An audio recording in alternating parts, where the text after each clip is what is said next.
The future of the European Union has once again been plunged into doubt after Dutch Prime Minister Mark Rutte warned Brussels may not be able to survive in the long term as a row over the huge EU budget and crucial coronavirus recovery fund threatened to boil over.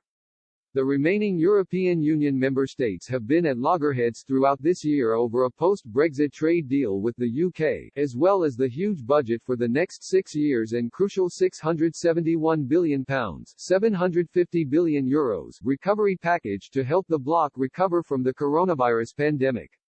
The financial help for a continent being devastated by the COVID-19 pandemic involves a mix of grants worth £447 billion €500 billion and loans of £224 billion €250 billion, financed by Brussels issuing debt collectively and then handed to each of the bloc's 27 member states. But the EU was plunged into crisis on Monday after Hungary and Poland vetoed Brussels' €985 billion €1.1 trillion budget for 2021 to 2027 and the huge coronavirus rescue package over a clause that ties funding with adherence to the rule of law in the bloc. EU ambassadors from the remaining 27 member states had voted through the clause that made access to EU funds conditional on adherence to the rule of law. However, for the budgets to be fully approved, they needed unanimous support, and were then blocked by both Poland and Hungary.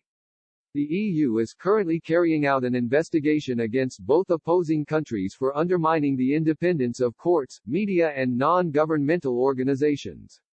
If the clause that ties funding with adherence to the rule of law in the bloc, it could cost both Poland and Hungary billions of euros in EU funding.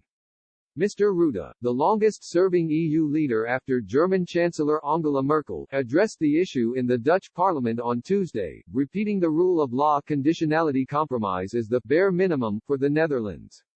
But in further warning, he added, the EU can only survive in the long term if it is also a community of values. Hungary's Prime Minister Viktor Orbán, often an outspoken critic of the EU, had written to Ms. Merkel, European Commission President Ursula von der Leyen and European Council President Charles Michel confirming he would veto the budget and coronavirus relief package. He wrote, "There's no agreement on anything until there's an agreement on everything."